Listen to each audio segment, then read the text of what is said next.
dengan negatif. Kalau yang di sini sudah benar ya.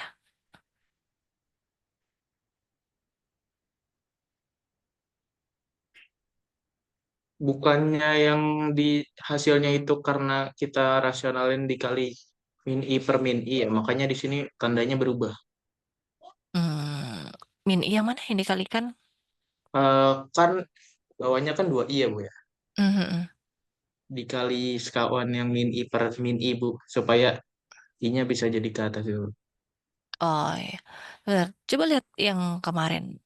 Positif dulu ya, baru negatif ya. Ingat Ibu, Iya, positif dulu semuanya. Mosin mokos. yang di pertemuan tiga ya, yang lalu ya. Iya. Yang ini nanti diperbaiki aja ya, ini hasilnya. Ini karena I-nya berpindah ya. Iya, iya, iya, iya.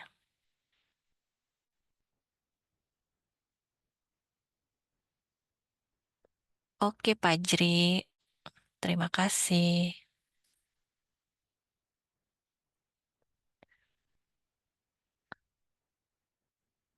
Yang lain sudah bisa dipahami ya, berarti cara menjabarkannya ya dari E pangkat sin trigonometri ini ya.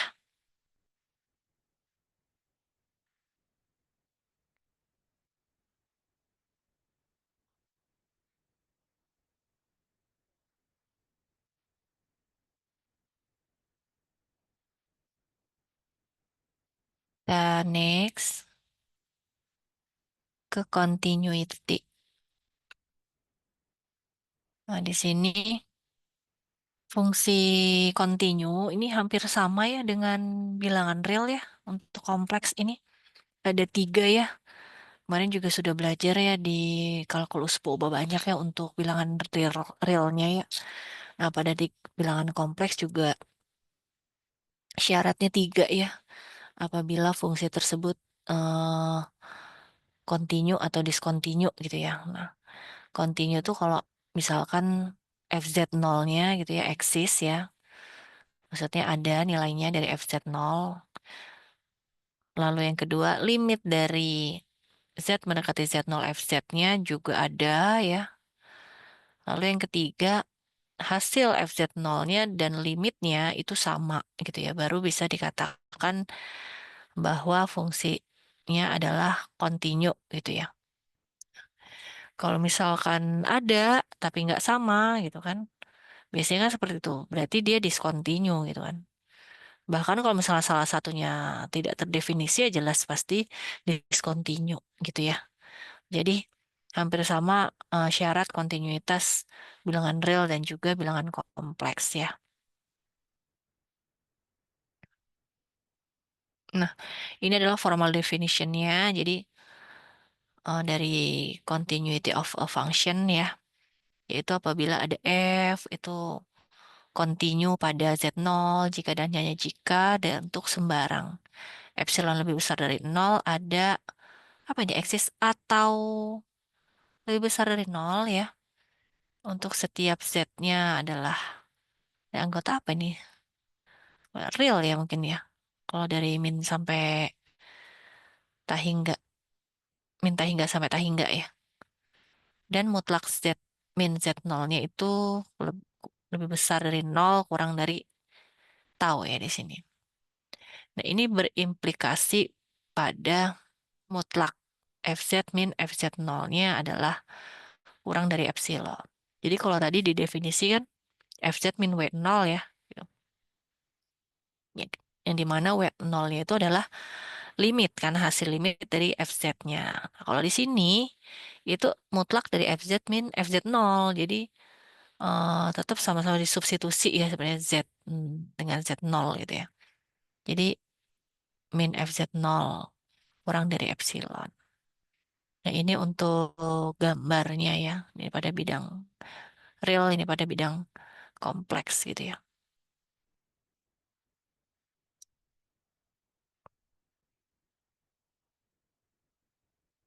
Nah, maka fungsi continue di sini ya, ini bisa dibaca nih. Ini bahasa Inggris semua nih. Apabila ada fungsi, di sini ada polinomial, eksponensial, logaritma, trigonometri, hiperbolik. Nah, semua di sini apa? Kontinu ya. Jika mereka apa nih? Pada domainnya ya.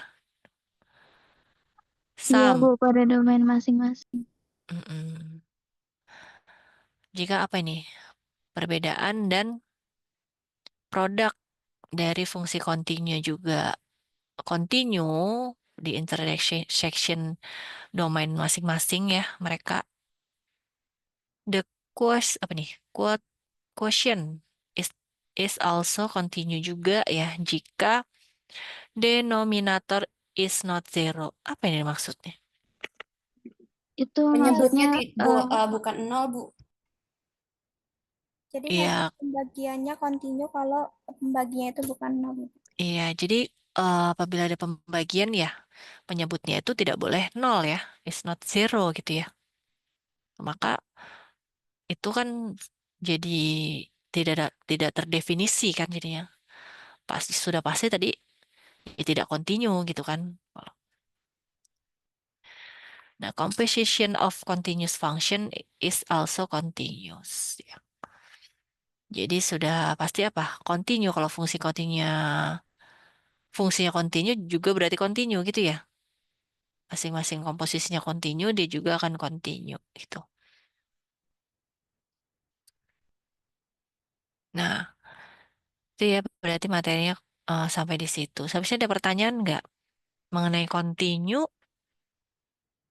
Hampir sama ya dengan continue pada bilangan real ya, pada bilangan kompleks syaratnya ada tiga tadi. Ada FZ0-nya ya, ada limit FZ-nya, dan sama ya hasilnya gitu. Maka dapat dikatakan continue.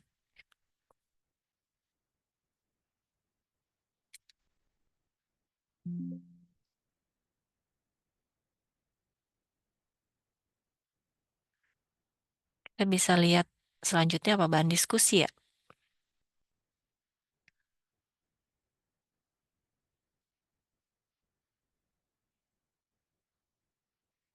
Nah, ada 4 pertanyaan ya. Di sini apabila nomor 1, hitung limit FZ. Z mendekati Z0-nya. Jadi masing-masing FZ-nya ada AB dan Z0-nya juga ada di situ. Nah, tinggal dihitung hasil limitnya berapa. Nomor 2, jika FZ-nya bla bla bla, oh ada X dan Y dua variabel ya di sini. Maka tunjukkan bahwa limit Z mendekati 0 ya, situ Z0-nya, FZ itu nggak ada. Oh, sudah pasti tidak ada ini. Tidak mempunyai limit. Jadi tunjukkan benar nggak bahwa limit tersebut nggak ada limitnya. Gitu. Peng, ya, not exist ya berarti ya. Nomor 3, jika ada FZ di situ, Z kuadrat dan seterusnya, diketahui juga F04i ya, maka apakah FZ continue di Z sama dengan 0? Nah, berarti udah diketahui tuh di situ F dari Z0-nya adalah 4i kan. Tinggal cari limitnya kan, limit dari FZ. Nah, berapa? Ada nggak? Kalau ada, sama nggak dengan F0-nya gitu. Kalau sama berarti continue, kalau nggak berarti discontinue. Nomor 3. Nomor 4 itu ada FZ, pembagian ya. Z-nya tidak sama dengan I. Nah, dapatkah ditentukan nilai FI-nya agar F-nya continue di mana-mana? Jika iya, tentukan nilai FI itu. Jadi agar continue, berarti kan agar kalau continue berarti sama ya nilai limit FZ-nya dari F dari Z0 gitu. FI ya di situ I ya langsung. Nah, karena continue di mana-mana ya. Dapatkah ditentukan? Oh, tapi belum tentu ini. Kan dapatkah ditentukan jika iya, kan belum. Tentukan dulu berarti continue atau enggak, maka kalau iya berapa FI-nya ya. Silakan jika ada yang mau coba ini boleh raise hand ya. Nomor berapanya?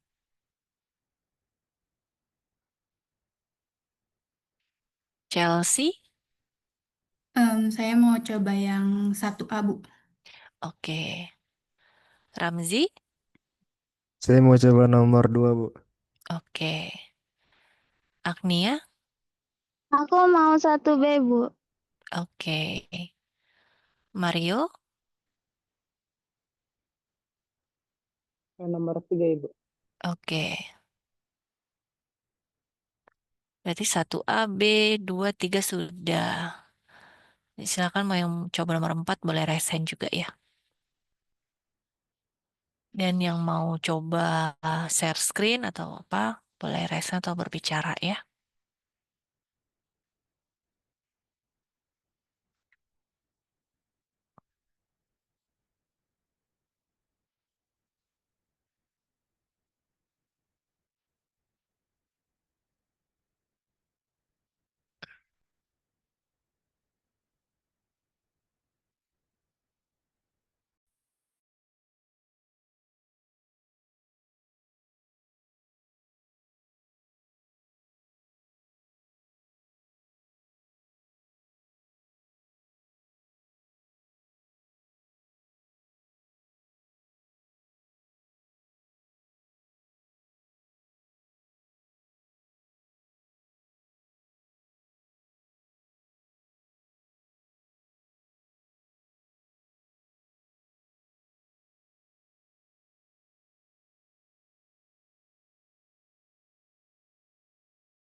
Kemarin kalian ini ya bikin video ya yang kelompok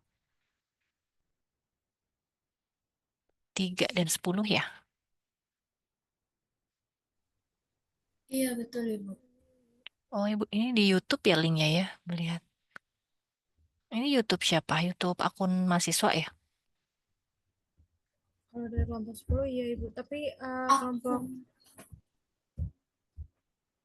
bentar deh. Tapi kalau kelompok 3 ada kesalahan link Bu. Ntar dikirim ulang aja ya Ibu. Kelompok 10 salah. Maaf. Oke, Yolanda. Ini ide bagus ya ini presentasi kelompoknya bisa di videokan langsung ini ya.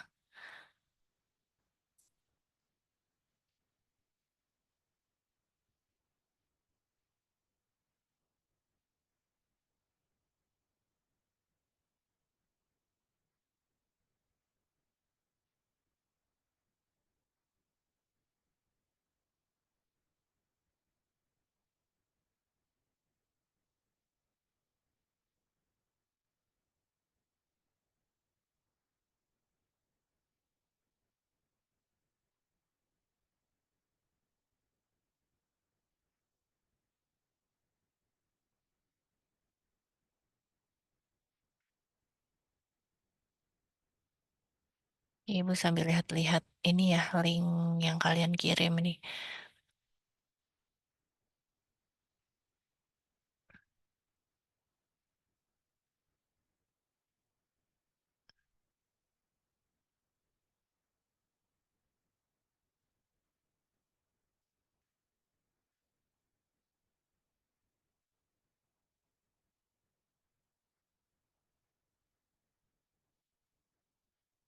Yang belum mengumpulkan silakan ya dikumpulkan ke link ini.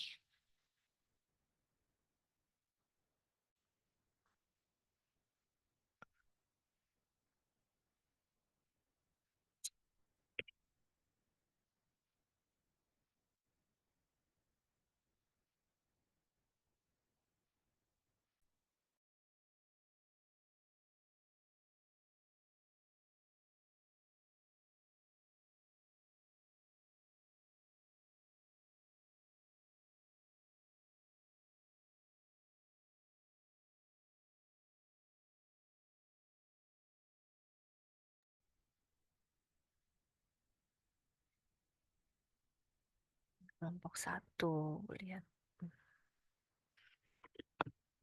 Memanfaatkan fungsi kompleks dalam restorasi citra digital. Oh ya, karena kemarin pokok bahasannya fungsi ya, fungsi variabel kompleks ya.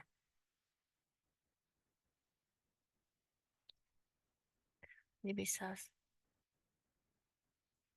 memanfaatkan aplikasinya dalam berbagai fungsinya ya. Di sini apa transformasi folder discrete EUV.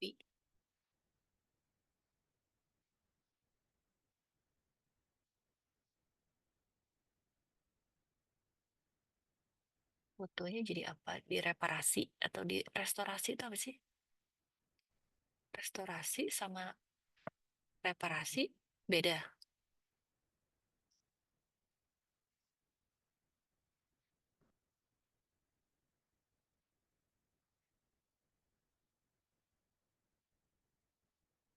Degradasi visual akibat waktu. Jadi foto-foto lawas gitu ya ini maksudnya.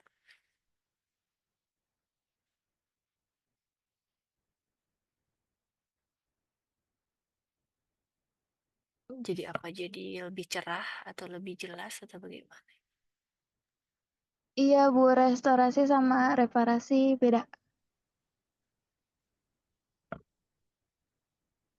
Jadi kayak kalau misalnya restorasi itu kita fokusnya ngembaliin yang rusak jadi ke kondisi aslinya atau kayak mendekati kondisi awalnya tuh kayak gimana. Terus nanti yang reparasi itu biar bisa digunain lagi Bu. Kayak bisa berfungsi balik gitu.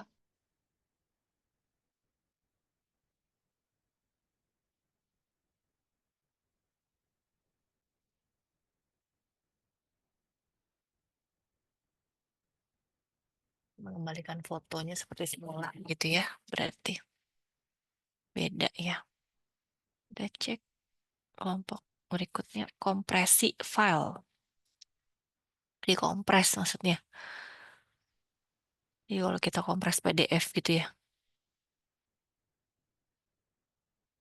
Atau bukan sinyal, dikompres apa ini kompres? File.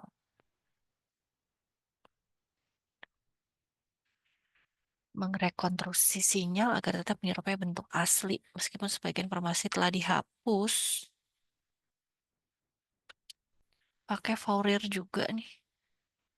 Mengkompresi data audio. Data audio itu apa berupa video berarti?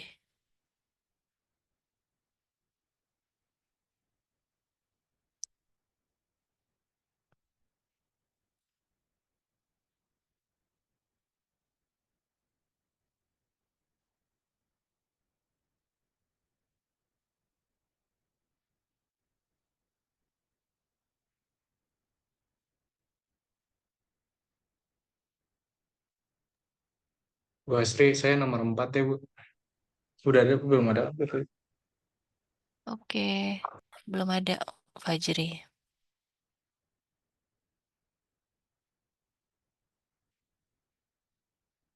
Ada yang sudah mau presentasikan?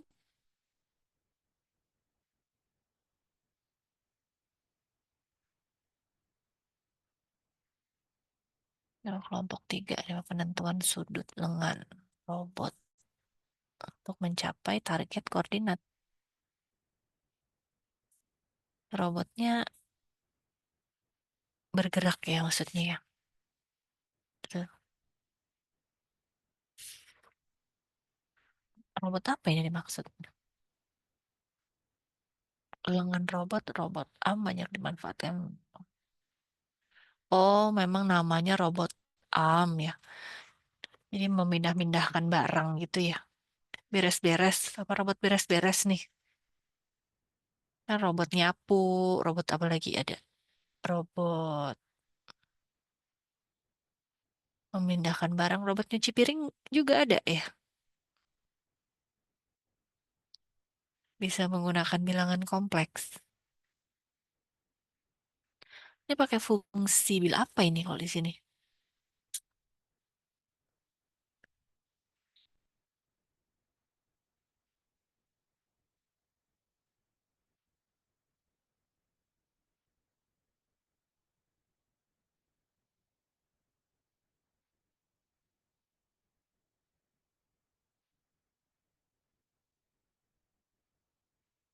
Geometri 2 dimensi.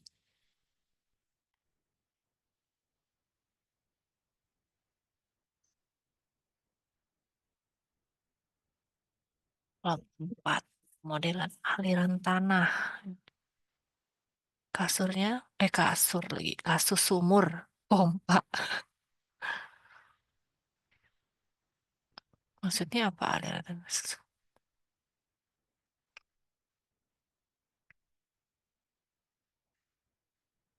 Menganalisis aliran tanah di sekitar sumur. Kecepatannya. Oh, pakai fisika ini ada om-omnya.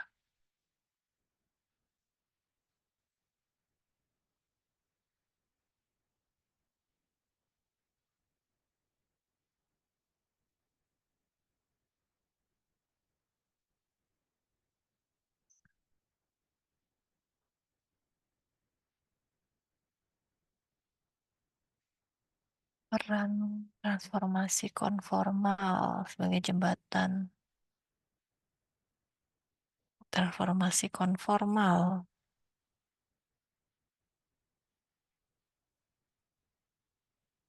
Gimana maksudnya? Kasusnya apa? Dalam sains, teknologi, ekonomi, kedokteran. Nah ini kenapa nggak langsung contoh si kulkas ini nih? Ini berarti kan langsung beri nama kasusnya adalah apa di situ? Kulkas. Ya, jika dihubungkan dengan sumber tegangan, maka daya nyata yang dikonsumsi dan biayanya yang diperbayarkan. Kenapa nggak langsung nama kasusnya langsung si itu kulkas itu?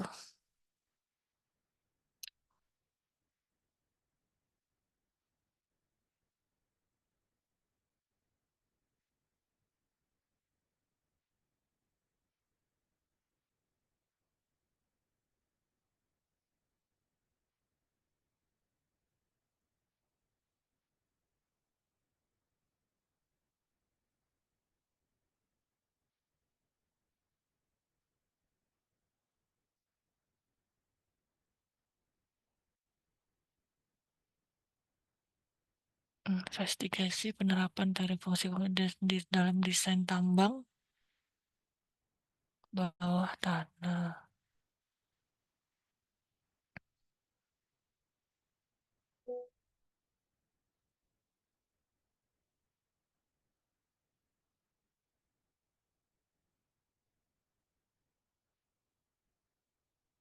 Ditanyakan apa ini ya?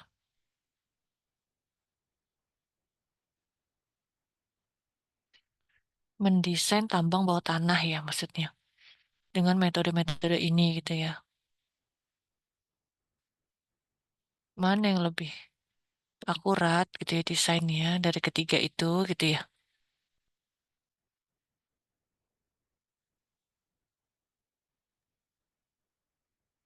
Istri, maaf, saya mau coba jawab nomor 4 ya, Bu. Saya udah selesai. Oke, Fajri.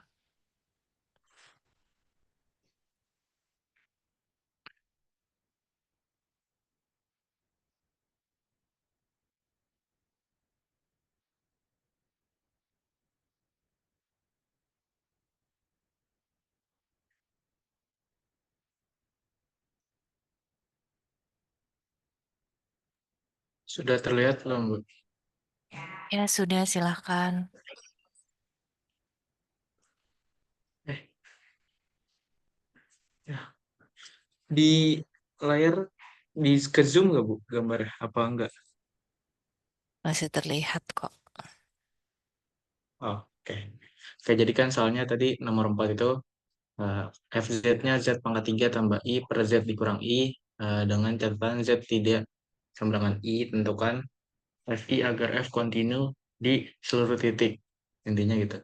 Terus kalau iya, FI-nya berapa?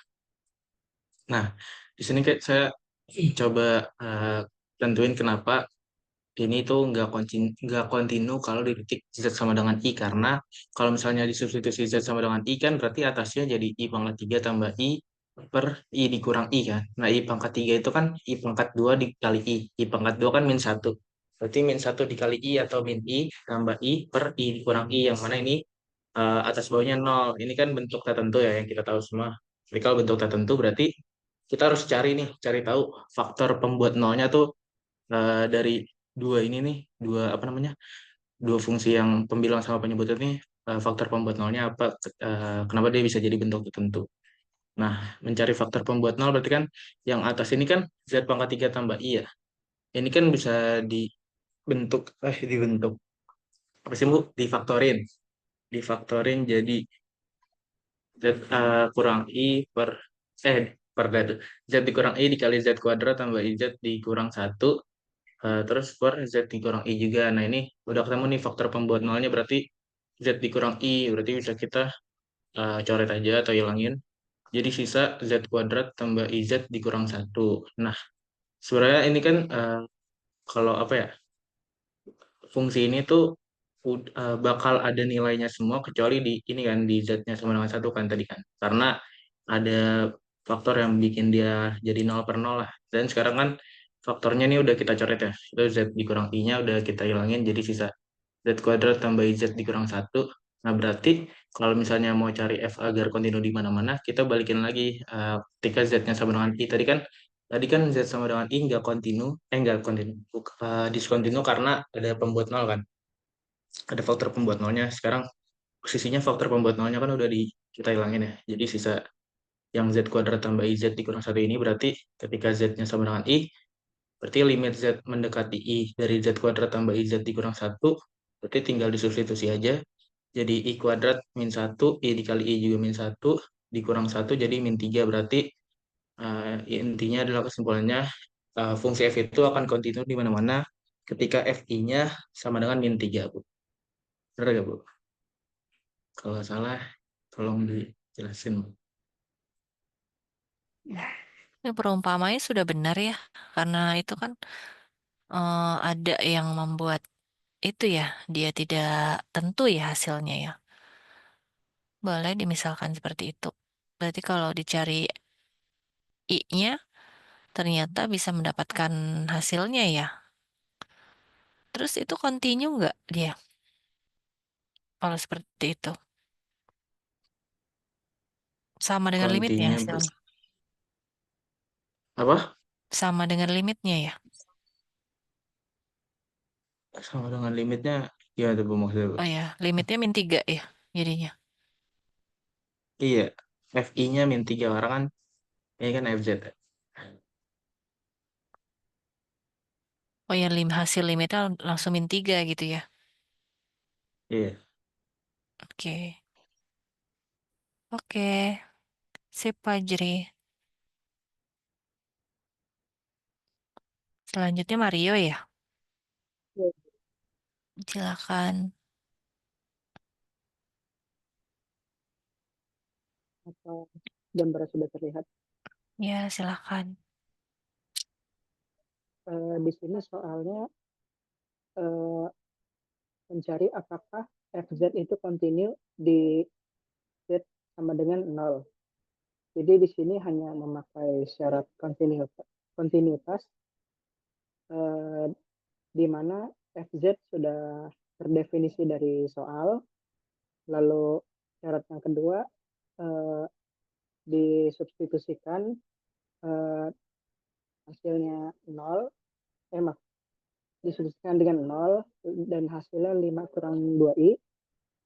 Dan syarat yang ketiga tidak memenuhi karena tidak sama dengan karena limit z menuju z 0 tidak sama dengan 4i. Itu saja. Terima kasih. Oke, Mario. Jadi kan tadi F0-nya 4i ya. Ternyata limitnya nggak 4i gitu ya. Jadi Iya, ada Ibu. tapi nggak sama. Berarti tidak continue ya. Oke, sudah benar. Terima kasih, Bu. Sama-sama. Ada yang sudah selesai lagi? Nomor 1 atau 2? Chelsea, Saya izin share screen ya, Bu. silahkan.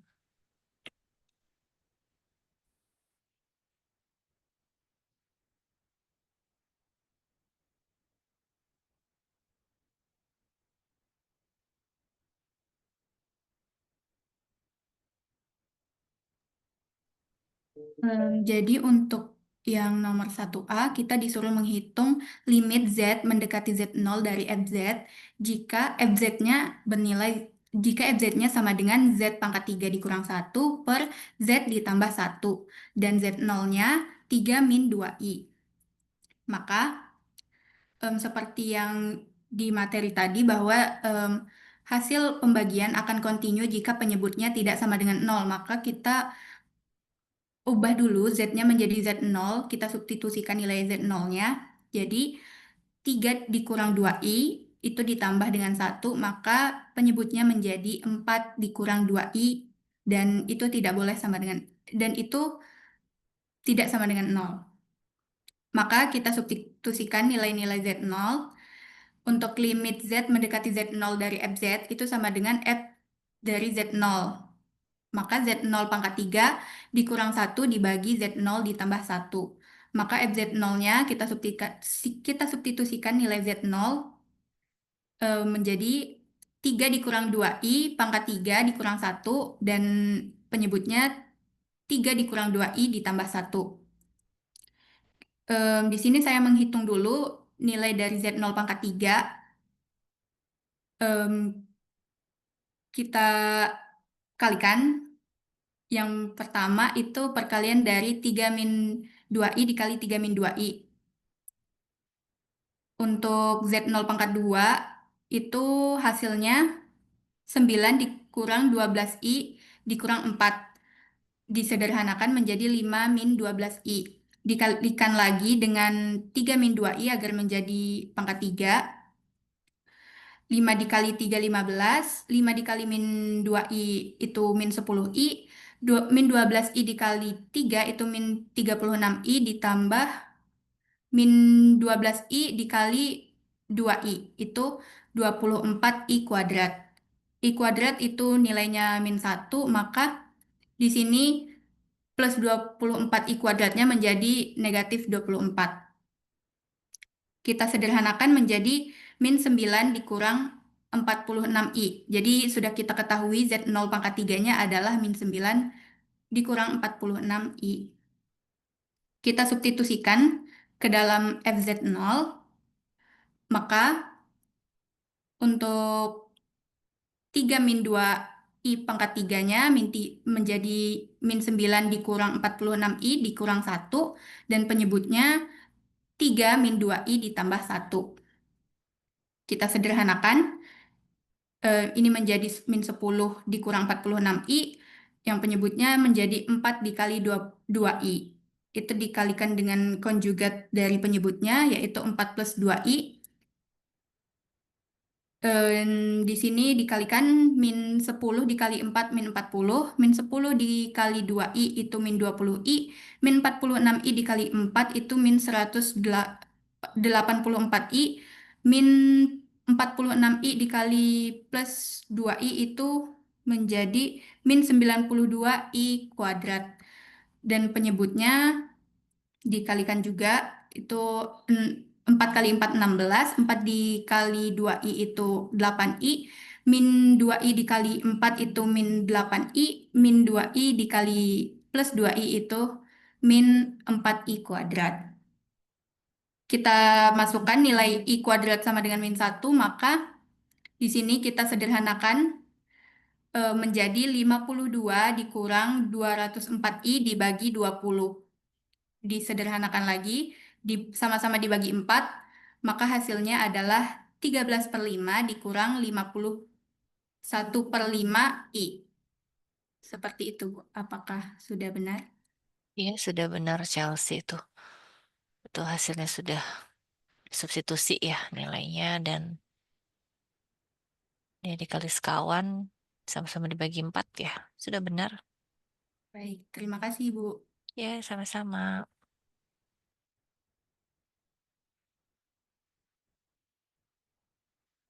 Ada lagi yang sudah selesai? Ibu, saya izin share screen untuk nomor 2 ya, Bu. Silakan Ramzi.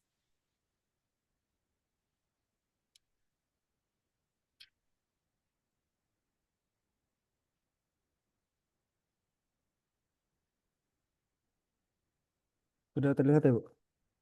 Sudah. Baik, izin menjelaskan. Jadi nomor 2 itu jika diketahui FZ itu sama dengan 2XY per X kuadrat plus Y kuadrat dikurang IY kuadrat per X kuadrat. Maka tunjukkan bahwa limit Z menuju 0 dari FZ itu tidak ada. Nah, seperti yang udah dibahas tadi, pertama-tama saya menggunakan Y sama dengan 0. Maka di sini ditulis terlebih dahulu soalnya limit Z menuju 0 dari 2XY per X kuadrat plus Y kuadrat min IY kuadrat per X kuadrat. Lalu kita ubah Z-nya itu kan bisa Z-nya itu kan X, Y ya. Maka kita ubah limit X, Y menuju 0,0 dari 2XY per X kuadrat plus Y kuadrat min IY kuadrat per X kuadrat. Lalu kita di sini disubstitusikan Y-nya sama dengan 0. Maka didapat limit dari X menuju 0 dari 2X dikali 0 per X kuadrat ditambah 0 dikurang I dikali 0 per X kuadrat. Maka hasilnya udah jelas di sini sama dengan 0. Lalu yang kedua di sini saya coba substitusikan X sama dengan 0. Tulis lagi soalnya ulang untuk limit dari X, Y menuju 0,0 dari 2XY per X kuadrat plus Y kuadrat min Y kuadrat per X kuadrat. Lalu kita di sini disubstitusikan X sama dengan 0, maka didapat 2 dikali 0Y per 0 tambah Y kuadrat dikurang I Y kuadrat per 0. Nah, karena di sini kan didapat penyebutnya itu sama dengan 0 ya, maka tidak terdefinisi, maka belum bisa kita ambil kesimpulan. Nah, di sini saya coba lagi substitusikan Y sama dengan X. Maka di sini tulis dulu soalnya ulang limit dari X, Y menuju 0,0 dari 2xy dibagi x kuadrat plus y kuadrat min y kuadrat per x kuadrat. Nah, selanjutnya di sini tinggal substitusikan aja yang y sama dengan 0, maka didapat limit dari, karena variabelnya tinggal x, maka kita ubah limit dari x menuju 0 dari 2x dikali x per x kuadrat plus x kuadrat min i x kuadrat per x kuadrat. Di sini maka didapatkan yang depannya 2x kuadrat per x kuadrat tambah x kuadrat itu 2x kuadrat juga. Maka didapat di sini 1. Lalu yang di sininya dikurang I dikali x kuadrat per x kuadrat atau sama dengan 1. Maka didapat limit x menuju 0 dari 1 dikurang I. Karena di sini tidak terdapat variabel x, maka hasil limitnya konstantanya sendiri yaitu 1 dikurang I. Maka terbukti di sini karena hasil dua limitnya berbeda, maka limit dari fz z menuju 0 itu tidak ada. Apakah sudah benar, Bu?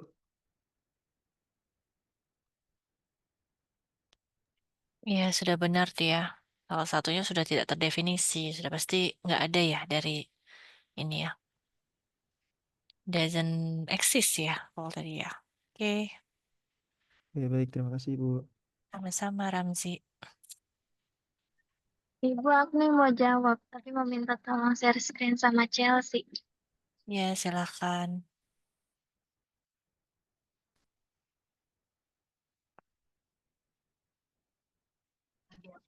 Jadi di sini kan disuruh nyari limit dari Z mendekati Z0, di mana FZ-nya itu 3 plus res per modulus Z kuadrat, di mana Z0-nya itu sama dengan I. Nah, kan diketahui Z itu sama dengan X plus Y, dengan X, Y itu bilangan real, terus resnya itu bilangan real, berarti dia itu masuk ke X, dan modulus Z kuadratnya itu sama dengan X kuadrat plus Y kuadrat. Maka FZ sama dengan 3 plus res per modulus Z kuadrat itu sama dengan 3 plus X per X kuadrat plus Y kuadrat. Jadi yang diketahui tadi itu dimasukin ke persamaannya. Nah, tadi kan Z0 itu sama dengan I. Berarti Z itu kan tadi X plus Y. Maka X0, Y itu sama dengan 0,1. Karena X-nya 0 plus I, Y-nya itu 1. Jadi dapat Z0 sama dengan I, terus X0, Y0-nya itu 0,1. Nah, terus dimasukin ke limit Z mendekati Z0, di mana XZ-nya sama dengan 3 plus X0 per X0 pangkat 2. X0 kuadrat plus Y0 kuadrat, itu kan tadi X0-nya 0, berarti 3 plus 0 per 0 kuadrat plus 1 kuadrat. 3 plus 0 sama dengan 3. 0 plus 1 sama dengan 1. 3 plus 1 sama dengan 3 itu. Iya, berarti tadi real Z-nya jadi X ya. Ya, Mm-mm. Modulus Z kuadratnya, mm, iya ya, tanpa akar ya, jadi X kuadrat plus Y kuadrat ya. Apa tuh Z0I itu karena ya X-nya 0 dan Y-nya 1 ya, benar-benar itu. Ya oke, 3 hasilnya. terima kasih, Bu. Terima kasih juga, Chelsea. Ya, Agnia. Sudah belum ya? 1A, 1B sudah ya tadi. Nomor 2, 3, 4. Oh sudah ya, berarti itu sudah 5 mahasiswa ya? Oke, sudah semua ya. Coba Ibu lihat tadi. Tugas kelompok ya, Ibu lagi cek. Kalian coba. Tadi Bu, kelompok berapa Ibu? Sambil baca ya tadi. Lagi terakhir Ibu lihat tadi yang desain tambang bawah tanah ini. Maksudnya 3 metode ya ini ya. Beberapa pemetaan, metode, dan model. Mana yang menggunakan si kompleks di sini?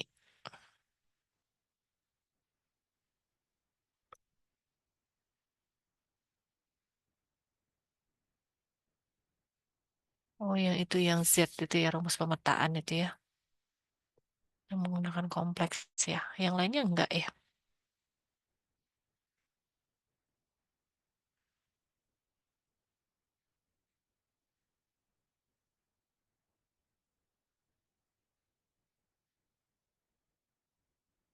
Ibu lagi lihat-lihat kira-kira kelompok mana ya yang akan presentasi ya. Ini langsung eksponensial ya sini untuk rotasi persegi pada 2D.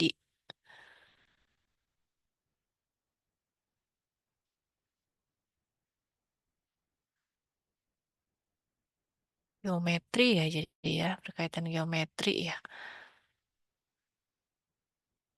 Ini sudah langsung digunakan ya eksponensialnya.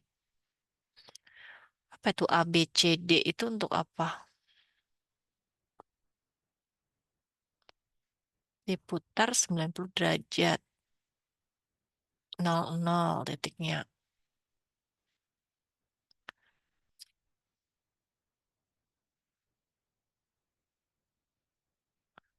Hmm,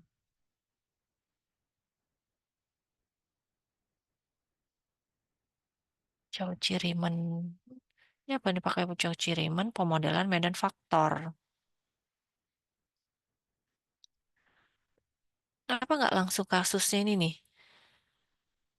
Arsitek merancang sistem ventilasi untuk sebuah gedung tinggi. Jadi kan ini bisa sebagai kasusnya langsung ya ini ya. Menggunakan fungsi kompleksnya di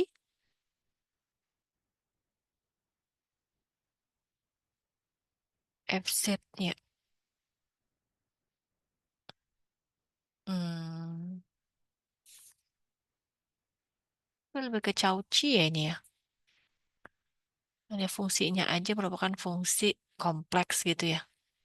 Tapi pengerjaan menggunakan kompleksnya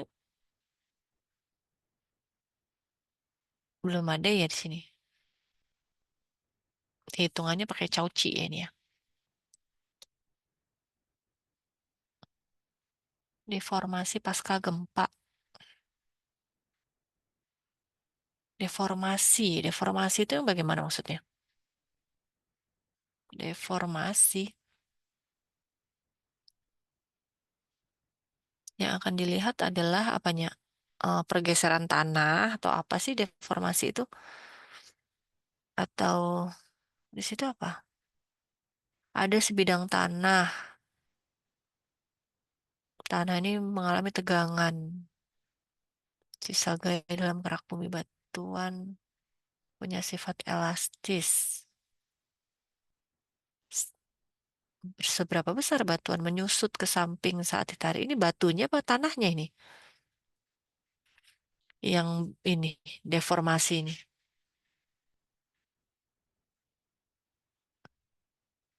Oh, pakai Fourier kompleks.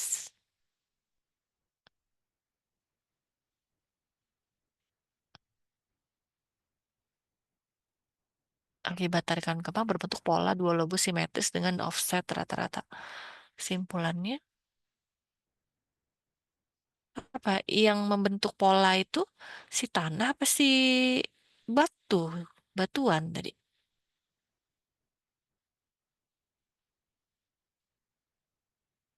Ini siapa? Kayla, Mario, Siva, Yolanda.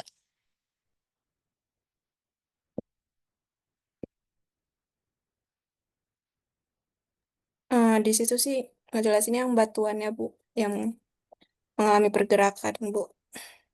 Hmm, Jadi kan adanya gempa, batu pada tanah gitu ya. Iya, Hmm. betul, Ibu. Oke, oke. Mana ya bagus semua nih dari kelompok 1 sampai 10. Yang belum ini aja ya berarti ya. Kemarin berapa sih kelompok 10 dengan Kelompok 10 dan kelompok 3, Ibu. 3 ya? Ini juga bagus, ada si foto ya.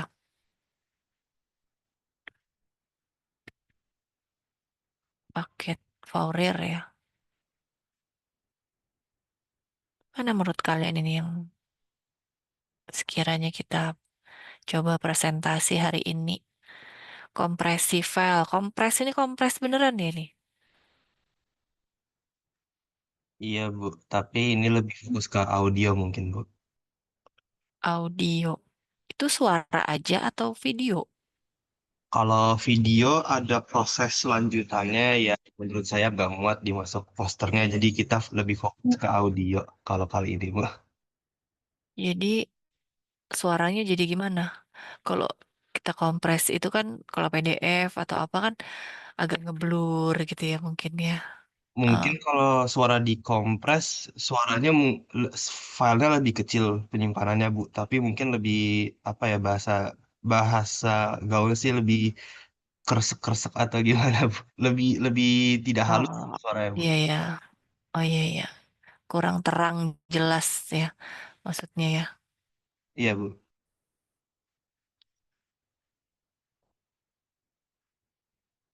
Pakai Fourier. Mana ya?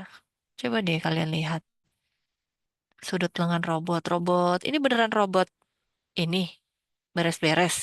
Kan robot ini ya. Iya nggak? Siapa ini? Adinda dan kawan-kawan.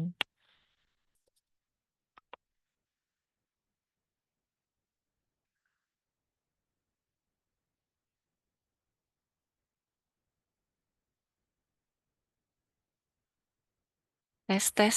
Oh, pada kemana? Adinda, Zainatunisa, Amelia, Vincentius.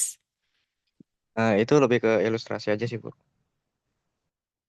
Hmm, Kan kalau robot ARM biasanya pada bidang 3 dimensi, cuman biar eh, kalkulasinya lebih mudah dijadikan sebagai ilustrasi 2 dimensi aja, Bu. hmm, 2D ya.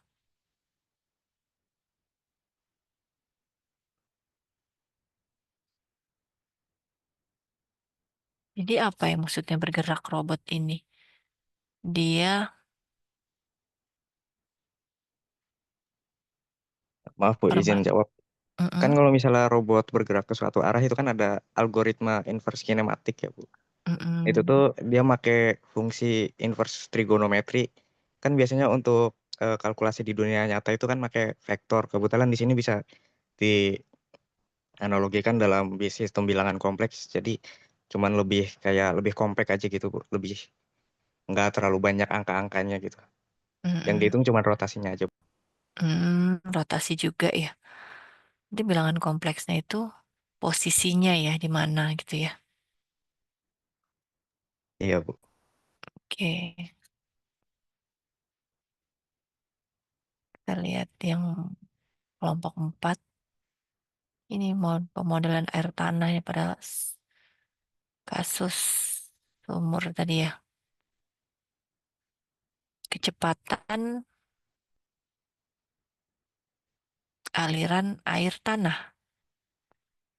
Ini kompleksnya di mana? Z adalah bilangan kompleks. Vx, U, X, Vy itu ya. Apa Vx, Vy itu persamaan itu.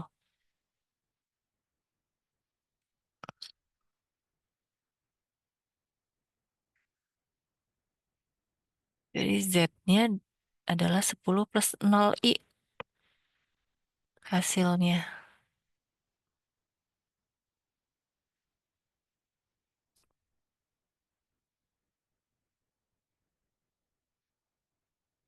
Najwa Felicia.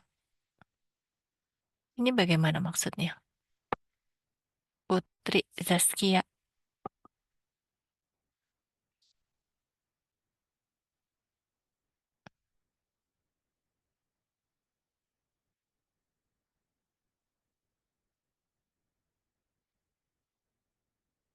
Mendesain sistem sumur agar lebih efektif dan untuk perhitungan kecepatan air tanam. Saya didesain apaan? Si sumur pompa ini supaya lebih efektif mengalir ke mana maksudnya atau gimana?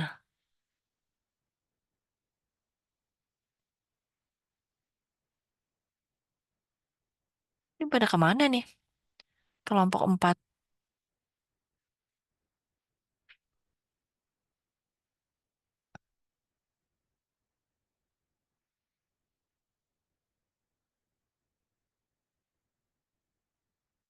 Nah, yang nggak menyaut ini presentasi ya. Ya, Bu. Itu sebenarnya buat ngoptimalin airnya, Bu, biar nggak buang-buang gitu. Jadinya kita Terus, berpompa kita biar tahu komponen kecepatan airnya sama di sekitarnya. Kalau kompleksnya tuh yang jet tadi titiknya.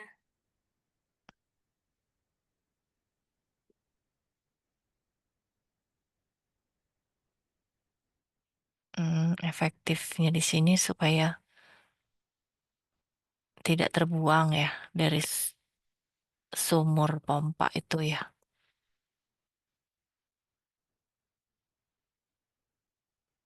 Dan ada kecepatannya juga di situ ya.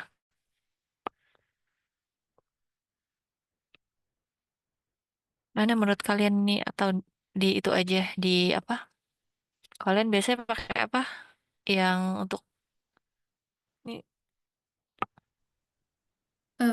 Boleh mengajukan diri nggak, Bu?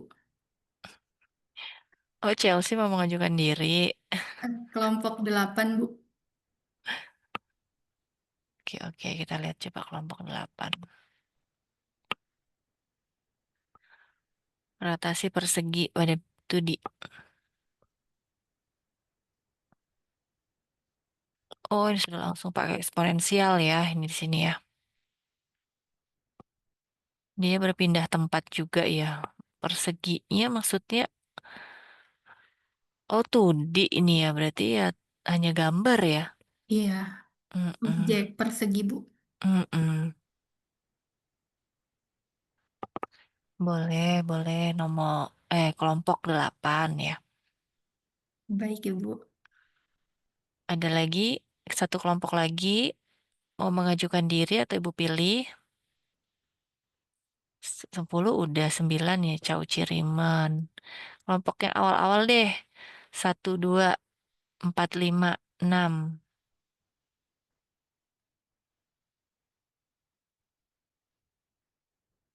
Ini gempa juga bagus nih.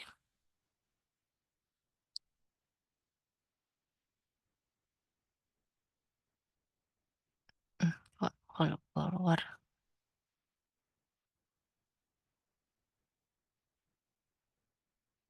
Jadi gempa kelompok berapa ya?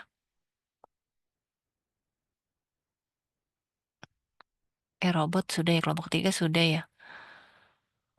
Kompresi audio, restorasi. Mana menurut kalian yang perlu kita selain kelompok 8? Tadi kan kelompok 8, 1, kedua. Oh, gempa kelompok 10 sudah maju ya kemarin ya. Ayo, cap cip cup, kelompok berapa yang mau maju selain kelompok 8?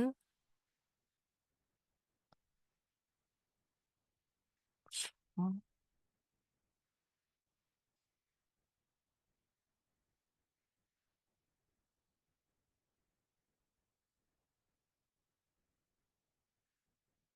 kelompok. Ini aja deh yang ada foto-fotonya deh. Kelompok 1 deh ya. Restorasi citra jadi digital ya. Pakai Fourier. Yoga nih ketuanya. Oke, Ya, Bu. ya. Silakan kelompok berapa dulu? 8 atau 1 dulu? Coba kalian yang share ya.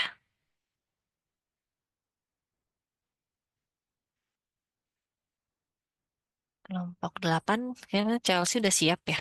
Dan kawan-kawan, silakan.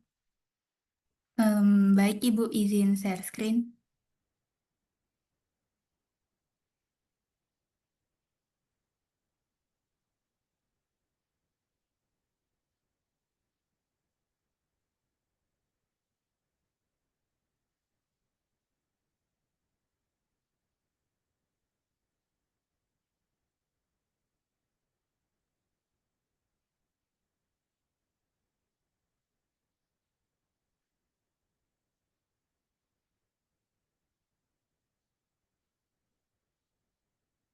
Ya silakan Naufal, Yohana, Rifdah, dan Chelsea.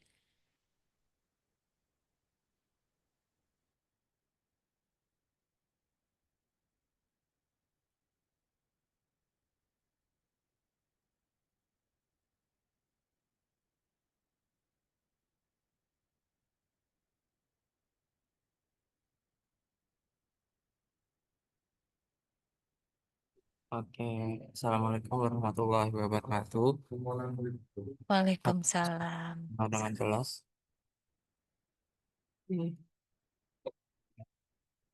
Tes, tes.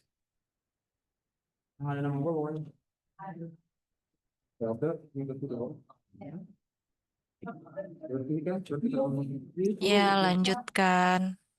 Oke. Pertama-tama terima kasih kepada Bu Asri yang sudah mempersilahkan kami kelompok 8 untuk melakukan presentasi pada sore hari ini. Jadi, dari kami kelompok 8 mengusung topik yaitu implementasi fungsi eksponensial kompleks untuk rotasi persegi pada bidang dua dimensi. Sebelumnya perkenalkan, nama saya Muhammad Nova Adian, selaku moderator yang akan memimpin jalannya presentasi pada sore hari ini. Lalu saya juga tidak sendiri, ditemani juga dengan rekan-rekan hebat saya, yaitu ada Chelsea Audia, Yohana Angelika Putri Ere, Rifdan Najla, dan juga Rifdan Najla.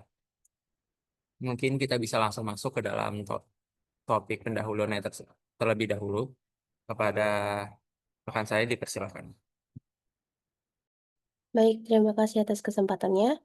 Berdasarkan judul yang kami ambil yaitu implementasi fungsi eksponensial kompleks untuk rotasi persegi pada bidang dua dimensi, kami dapatkan pendahuluannya yaitu, jadi bilangan kompleks itu nggak hanya dipelajari secara teoritis, tapi juga dapat diaplikasikan ke dalam konsep nyata. Salah satunya itu yang seperti kita tahu sesuai dengan judul, mengetahui rotasi objek dua dimensi. Nah, representasi bilangan kompleks sebagai titik-titik di bidang datar secara alami itu mengarah pada interaksi dua arah antara geometri dan bilangan. Rotasi sendiri adalah peputaran suatu benda pada sumbu yang tetap. Dalam kasus ini, untuk mengetahui rotasi, dapat memanfaatkan rumus bilangan kompleks eksponensial, yaitu Euler pangkat I theta atau cos theta ditambah I kali sin theta. Rotasi titik pada bilangan kompleks dapat dilakukan hanya mengalihkan titik tersebut dengan rumus Euler. Nah, pada kasus ini, objek dua dimensi yang akan kami bahas adalah persegi.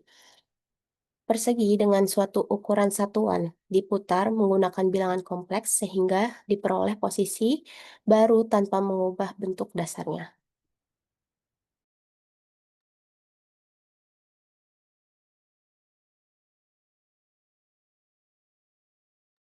Selanjutnya, permasalahan akan dibahas oleh rekan saya yaitu Yohana.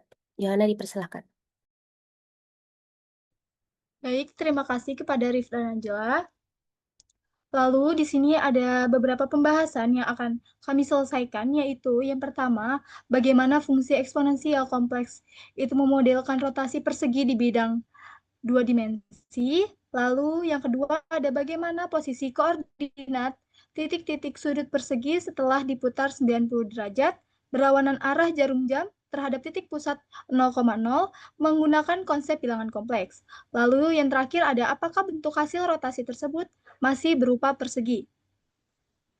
Selanjutnya ada pembahasan yang akan dibacakan oleh rekan saya yaitu Chelsea Audia. Baik, jadi untuk pembahasan, ternyata rotasi objek di bidang dua dimensi itu bisa kita modelkan menggunakan fungsi eksponensial kompleks. Jika titik Z itu sama dengan X ditambah Y, maka rotasi sebesar sudut theta terhadap titik asal dapat ditulis sebagai hasil rotasinya itu sama dengan Z dikali E pangkat I theta. Maka pangkat I theta itu kita ketahui sama dengan cos theta ditambah I sin theta. Rumus ini memutar titik sejauh theta tanpa mengubah panjang vektor Z. Dalam rotasi objek seperti persegi yang memiliki titik sudut. Ini misal kita ketahui ada sebuah persegi yang memiliki titik sudut titik A-nya di titik 1,1, B di titik min 1,1, dan C di titik min 1,-1. Terakhir D itu di titik 1,-1. Maka kalau dalam bentuk bilangan kompleks, titik-titik koordinat ini bisa kita ubah menjadi untuk yang A itu sama dengan 1 ditambah I. Yang B itu sama dengan min 1 ditambah I. Yang C itu sama dengan min 1 dikurang I. Yang D itu sama dengan 1 dikurang I. Jika persegi tersebut diputar 90 derajat berlawanan arah jarum jam terhadap titik pusat 0,0, maka koordinat titik sudut setelah rotasinya, jika kita ketahui tetanya itu adalah pi per 2, yaitu 90 derajat, maka pangkat I theta itu kita substitusikan nilai tetanya menjadi cos pi per 2 ditambah I dikali sin pi per 2, itu hasilnya adalah I. Maka untuk hasil rotasinya, untuk titik A, yaitu A aksennya menjadi Z dikali Euler di pangkat I theta. Kita masukkan nilai Z-nya. Z-nya untuk yang A itu adalah 1 ditambah I dikali I. Maka hasilnya adalah I ditambah I kuadrat sama dengan min 1. I kuadrat itu kita ketahui I kuadrat itu nilainya min 1, maka min 1 ditambah I. Jika diubah menjadi titik koordinat menjadi min 1,1. Begitupun yang di rotasi B. B aksennya menjadi Z dikali Euler I pangkat theta, itu kita substitusikan nilai Z-nya, maka diketahui nilai B untuk sebelum rotasi itu min 1 ditambah I dikali lagi dengan I, maka hasilnya adalah min 1 ditambah I kuadrat. Kita ubah lagi I kuadratnya menjadi min 1, maka hasilnya titik koordinatnya itu kita ketahui untuk B aksen adalah min 1, min 1. Yang C juga demikian. Kita masukkan nilai Z sebelum dirotasi, yaitu min 1 dikurang I dikali I. Hasil perkaliannya adalah min I dikurang I kuadrat. Kita substitusikan nilai I kuadrat itu sama dengan min 1, maka hasil titik koordinatnya adalah 1, min 1. Terakhir, yang rotasi titik D, maka D aksen sama dengan Z dikali Euler I pangkat theta. Kita masukkan nilai Z-nya yaitu 1 dikurang I dikali I. Hasil perkaliannya adalah 1 dikurang I kuadrat. Kita ubah I kuadrat menjadi min 1, maka titik koordinatnya adalah 1,1. Di sini ada dua gambar persegi yang sebelum dirotasi dan sesudah dirotasi. Di sini kita bisa lihat titik A sebelum dirotasi dia berada di kuadran 1. Setelah dirotasi di titik 0,0 sejauh 90 derajat, maka titik A berpindah ke kuadran 2, yaitu di titik min 1,1. Begitupun yang B yang awalnya berada di kuadran 2 setelah dirotasi berubah menjadi di kuadran 3. Yang C pun demikian, yang awalnya di titik min 1, min 1, min 1 berada di kuadran 3, setelah dirotasi berpindah ke kuadran 4 dan titiknya menjadi 1, min 1. Terakhir yang D yang awalnya berada di kuadran 4 berpindah ke kuadran 1, titiknya menjadi 1,1.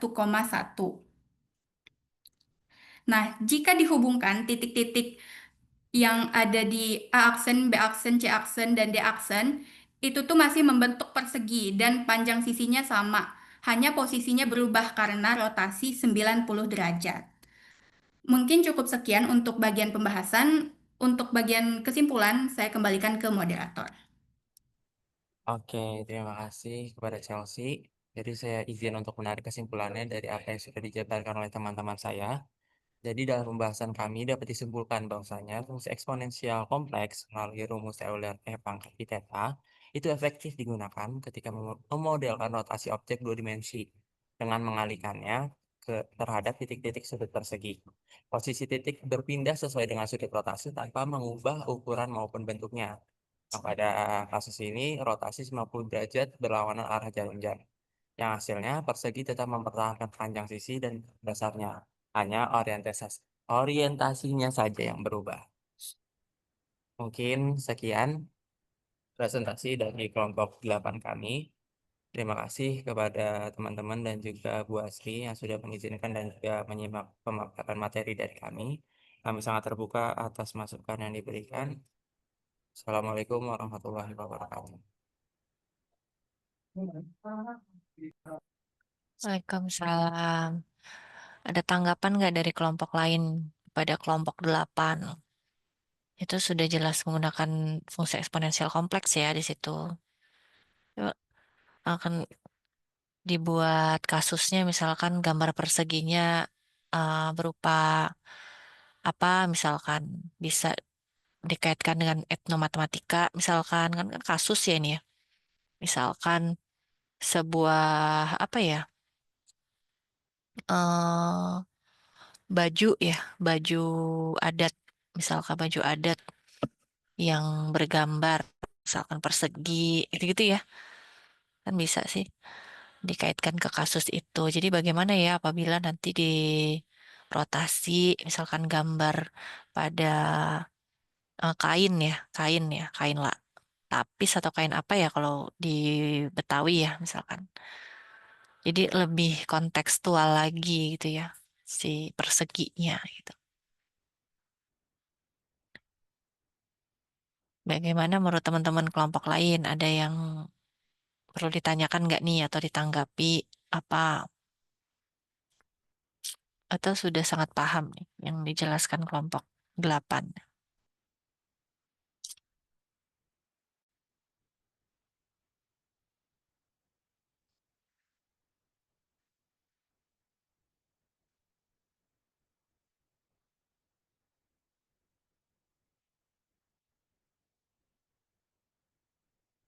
Ayo silakan.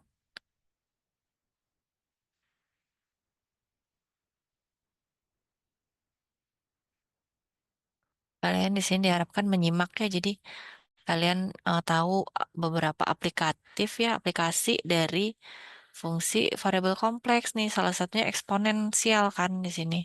Tuh, jadi kira-kira oh ternyata eksponensial tuh bisa toh gitu loh untuk merotasi gambar 2D misalkan gitu ya. Jadi ada manfaatnya gitu. Jadi jangan fokus pada kayak poster masing-masing gitu, tapi saling lihat juga kan kalian linknya ada ya, jadi bisa sambil lihat kelompok lainnya. Oh ternyata bisa juga tadi gempa lah, tadi bisa juga sebagai apa tadi eh apa tadi yang unik-unik tadi misalkan yang sudah dipaparkan tadi apa audio ya dan kawan-kawan tadi ya. Oh ternyata bisa toh gitu. Robot dan lain-lain misalkan. Sumur gitu ya. Ternyata banyak aplikasinya gitu loh. Nggak hanya yang kelompok kita saja yang kita cari gitu. Ternyata ada kelompok lain bisa untuk aplikasi beberapa fungsi-fungsi lain juga misalkan gitu ya. Oke cukup ya. Mungkin untuk kelompok 8, terima kasih ya atas presentasinya. Kita sekarang next ke kelompok berapa tadi Ibu sebutin ya? Kelompok 1, Ibu. 1 ya? Yoga ya? Oke, baik. Terima kasih, Ibu. Iya, sama-sama.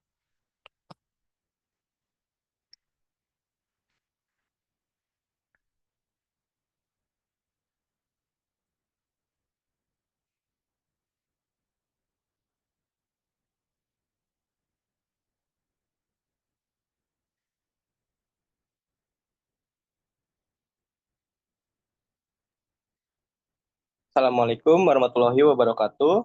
Selamat sore semuanya. Sebelumnya saya ingin mengucapkan terima kasih kepada Bu Nur Asri yang sudah memberikan kesempatan untuk kelompok kami mempresentasikan hasil diskusi terkait poster penelitian yang berjudul Pemanfaatan Fungsi Kompleks dalam Restorasi Citra Digital dengan Transformasi Fourier. Nah, sebelum saya memulai presentasinya, alangkah baiknya saya memperkenalkan anggota kelompok 1 terlebih dahulu. Untuk anggota kelompok 1 ini ada saya, Rahmat Yoga Pratama, yaitu sebagai ketua kelompok. Lalu ada Kesa Tabita Febriani. Lalu ketiga ada Agni Amanda, dan yang terakhir ada Quratul Aini. Nah, untuk materi pendahuluan akan dijelaskan oleh anggota kelompok 1, yaitu Yusi. Kepada Yusi dipersilahkan. Ya baik, terima kasih kepada Yoga atas kesempatannya. Di sini saya akan menjelaskan bagian pendahuluan dari poster kami.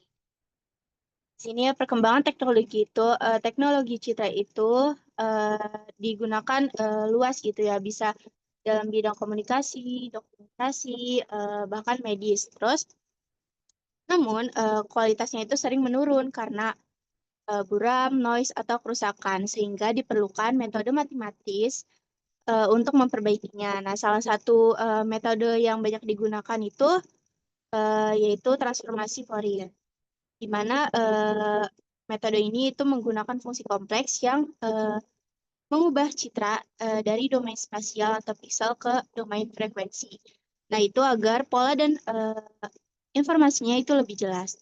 Nah, dalam teknik ini juga itu memungkinkan citra itu dipertajam, direstorasi atau dikompresi tanpa kehilangan informasi yang penting. Nah, sehingga metode tersebut menjadi dasar penting dalam aplikasi seperti restorasi citra, pengenalan pola, dan sistem keamanan berbasis citra. Sekian penjelasan bagian pendahuluan dari saya. Saya kembalikan ke moderator. Oke, baik. Untuk sesi selanjutnya yaitu submateri permasalahan yang akan dibahas oleh anggota kelompok 1, yaitu Agnia Amanda. Kepada Agnia dipersilahkan. Baik, terima kasih Yoga atas kesempatannya. Jadi di sini kita sudah membuat rumusan masalah yang mana pertama itu bagaimana memanfaatkan transformasi Fourier yang berbasis fungsi kompleks untuk menghilangkan noise, jamur, atau kerusakan pada citra lama sehingga informasi historis tetap terjaga. Lalu bagaimana representasi citra dalam domain frekuensi atau real dan imaginer membantu dalam mendeteksi pola kerusakan, pemudaran, atau distorsi pada citra. Selanjutnya Selanjutnya kita akan masuk ke pembahasan. Yang pertama, restorasi citra lama dengan transformasi Fourier. Transformasi Fourier berbasis bilangan kompleks memungkinkan citra lama dipetakan ke domain frekuensi, sehingga noise dan kerusakan dapat dipisahkan dari informasi utama. Manipulasi bagian real dan imaginer menjadi kunci. Real mengendalikan intensitas frekuensi sehingga imaginer mempertahankan fase yang menentukan struktur citra. Pendekatan ini lebih kritis dibanding sekedar teknik image enhancement karena tidak hanya cantik tampilan visual tetapi juga menjaga keaslian informasi historis. Artinya, fungsi variabel kompleks berperan sebagai model matematis yang objektif untuk melawan degradasi visual akibat. Terima kasih itu saja penjelasan saya. Saya kembalikan ke moderator. Oke, selanjutnya kita lanjut ke materi studi kasus. Nah, untuk studi kasus sendiri akan dibahas oleh saya sendiri. Nah, untuk penelitian yang dilakukan, kita melakukan penelitian pada foto lama yang berukuran 51 kali 63 piksel yang mengalami kerusakan akibat jamur, pemudaran, dan bercak hitam. Saat dipindai menjadi citra digital atau gambar digital, gangguan tersebut muncul sebagai noise yang mengganggu detail wajah maupun objek utama. Seperti bisa dilihat ini untuk fotonya. Lalu untuk metode restorasinya sendiri, yang pertama kali kita lakukan adalah mengubah citra warna atau foto lama tadi menjadi ke bentuk citra grayscale atau putih abu-abu seperti ini, putih hitam putih seperti ini. Lalu citra warna yang sudah diubah menjadi citra grayscale dikenai discrete Fourier transform dimensi 2, yaitu yang awalnya untuk citra grayscale sendiri ini kan untuk bisa dimodelkan ke bentuk numerik ya. Jadi ini dihitungnya per pixel gitu. Jadi nanti misalnya ini kan dikasih tahu 51 kali 63 pixel nih. Jadi nanti dimodelkan per pixel itu dimodelkan untuk warnanya. Jadi dimodelkannya itu dengan cara 0 untuk warna paling hitam dan 255 untuk warna paling putih. Jadi intervalnya di sekitar 0 sampai 255 untuk warnanya. Jadi jika abu-abu misal di tengah-tengah, ini bisa aja dimodelkan dengan 100 seperti itu. Nah, setelah dimodelkan dengan numerik, kita ubah bentuk numerik itu ke dalam bentuk frekuensi dengan metode Fourier discrete. Metode transformasi Fourier discrete dengan rumus seperti yang terpampang di poster, yaitu TUV sama dengan sigma NX sama dengan 1, sigma M ya sama dengan 1 untuk Fxy dikali E pangkat negatif J 2pi dikali berapa ini? Dikali UX ditambah UX per N ditambah VY per M. Dan untuk variabel N-nya ini adalah ukuran pixelnya, yaitu 51 kali 63 tadi. Dan untuk X dan U dan V-nya itu adalah posisi Cartesius dari pixel tersebut. Misalnya pada 1,1 itu adalah pixel pertama dan pertama di pojok kiri bawah lah gitu. Lalu lanjut disebutkan ini nilai-nilai tadi yang seperti yang kita ketahui yang model gray pixel tadi itu kita substitusikan ke nilai ke rumus transformasi Fourier ini, sehingga dia akan berubah menjadi ke bentuk frekuensi seperti itu. Nah, setelah diubah ke dalam bentuk frekuensi, maka diperoleh nilai TUV kan. Lalu untuk bagian real dan imajiner, akan diperoleh nilai TUV. Nah, untuk memperbaikinya, kita akan menggunakan mode rata-rata tetangga atau kernel 3x3 pada masing-masing bagian real dan imajiner. Contoh sederhananya seperti ini. Misal di salah satu pixel ada variabel A yang sama dengan 5 atau kodenya nanti sama dengan 5 dan tetangganya itu masing-masing 1 seperti itu. Nah, nanti untuk di 3x3 pixel ini seperti kita lihat itu kan ada A-nya tengah-tengahnya 5 dan di sekelilingnya ada 1. Nah, nanti itu kita jumlahkan. Jadi kayak 1 ditambah 1 ditambah 1 ditambah 1 ditambah 1 tambah 5 tambah 1 tambah 1 tambah 1 tambah 1 per 9 pixel ini. Jadi di rata-rata lah. Jadi yang nantinya untuk pixelnya akan mengikuti sekitarnya. Jadi direstorasi. Jadi menutupi lah. Jadi kayak direstorasi seperti itu. Nah, yang akan menghasilkan 13/9 sama dengan 1,44. Nah, ini kan terdapat variabel menjadikan dia nomor ya. Jadi nanti nomor 1,44 ini akan dimasukkan ke dalam pengodaan pixel itu tersebut. Lalu ini kita yang gambar tadi ini perhitungannya. Jadi untuk U1 V1 sama dengan untuk real sebelum dirata-ratakan itu kan bukan, ini sebelum diubah ke dalam bentuk bentar. Sorry. Oh, ini real sebelum dirata-ratakan kan hasilnya 12.608. Nah, ini setelah dirata-ratakan, real sesudahnya itu akan menjadi 382.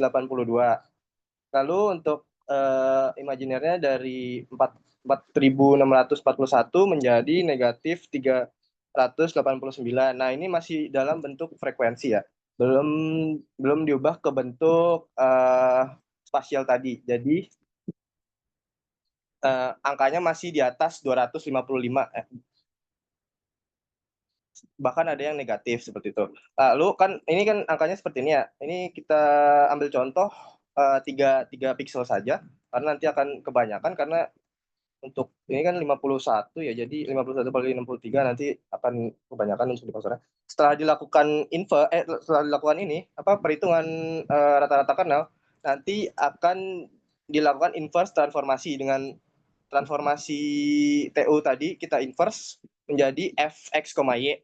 Ini untuk rumus transformasinya yaitu fx, y sama dengan 1/mn sigma n dari x sama dengan 1, u sama dengan 1, dan m untuk v sama dengan 1 dikali t u, v dikali Euler J 2pi, pokoknya itu berapa itu ya?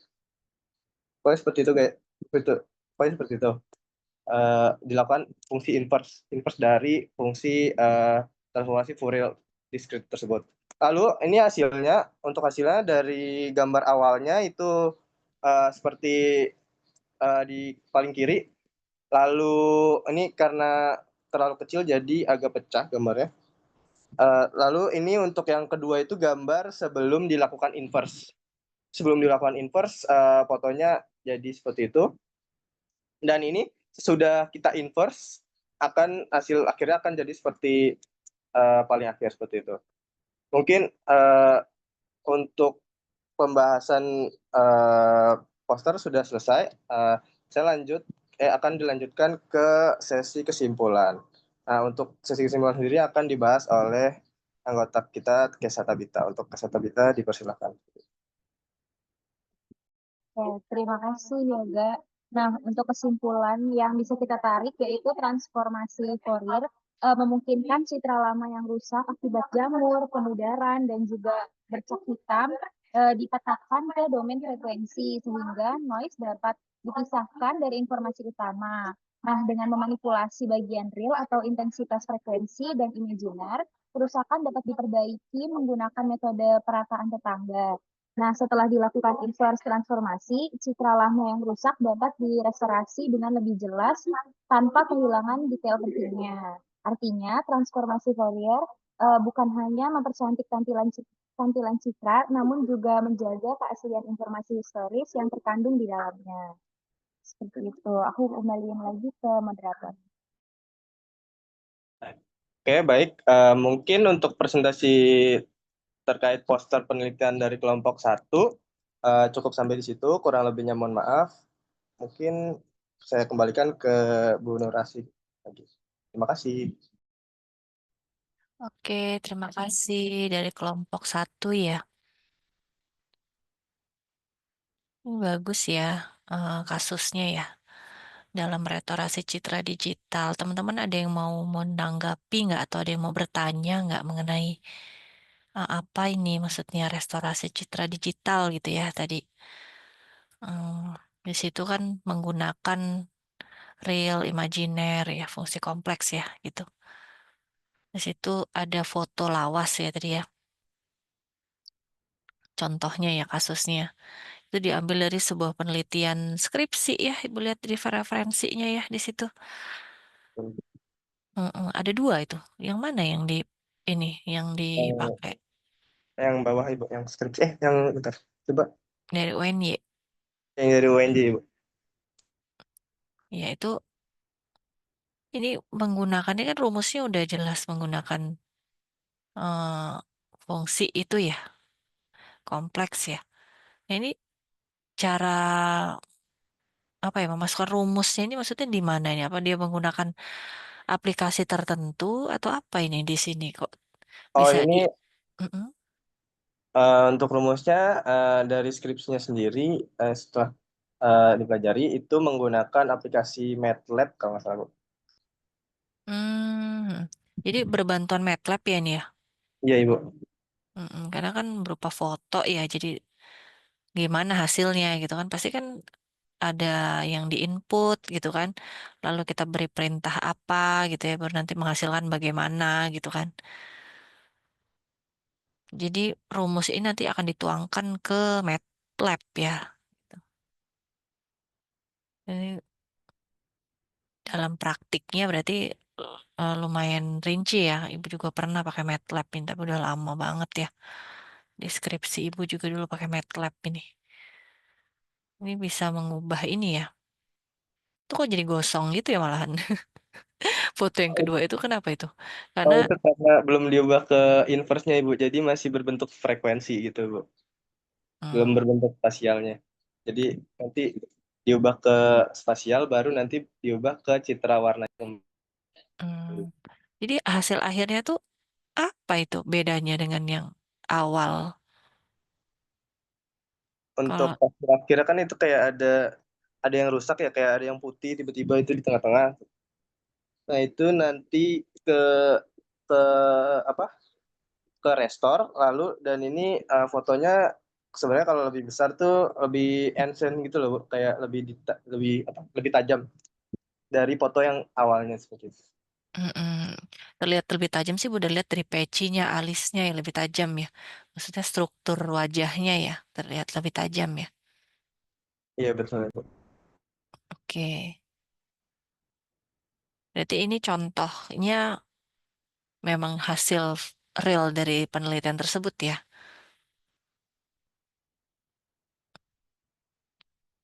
Ada tanggapan nggak dari teman-teman lainnya nih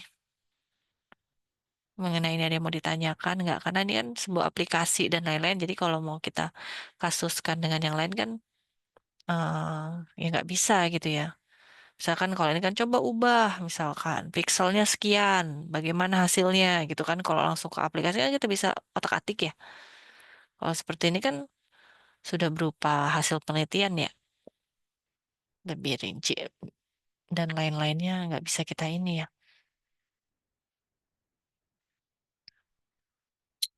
Nggak ada tanggapan sih dari kemarin-kemarin ini. Ini bagus juga nih yang mengirimkan YouTube ya. Ibu lihat. Ada ide bagus juga untuk kalian coba presentasikan ini kalian di YouTube ya. Jadi kalian nggak diem aja gitu kalau temennya pada presentasi gitu ya. Nanti bisa kita masukkan ke YouTube Prodi misalkan. Jadi kemarin kan ada pernah contoh micro teaching ya, micro teaching yang presentasi praktek ngajar gitu ya dimasukkan ke YouTube. Ini kalian boleh juga ini kalau misalkan ini setiap menanggapi nggak ada yang nanggapin, nggak ada yang tanya ini tersimpan ini kalian. Ibu, saya izin bertanya boleh? Silakan Adinda. Jadi kan tadi udah dijelasin ya kalau restorasi itu bisa bisa digunain lewat foto-foto lawas. Nah, jadi pertanyaan saya ini selain eh, restorasi citra lama, itu apakah metode transformasi Fourier ini juga berpotensi diterapkan ke bidang lain nggak sih, seperti medis yang kayak MRI, CT scan gitu-gitu, atau sistem keamanan berbasis citra yang lain itu bisa digunakan nggak kalau buat ke transformasi Fourier ini? Oke. Kalau untuk transformasi Fourier, kalau nggak salah ya, waktu itu udah sedikit riset juga, kalau nggak salah bisa juga digunakan buat MRI itu sendiri. Nah, kalau penggunaannya di sebelah mana, sebenarnya saya juga nggak kurang paham karena bukan apa topik yang saya teliti juga bukan yang itu. Jadi kalau nggak salah bisa buat diterapkan di MRI gitu. Sudah terjawab, Adinda. Oh, oke, oke. Paham, paham. Makasih ya Yoga buat penjelasannya.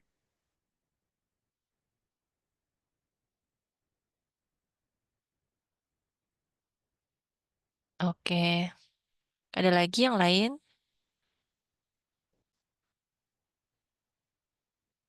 Cukup untuk kelompok 1.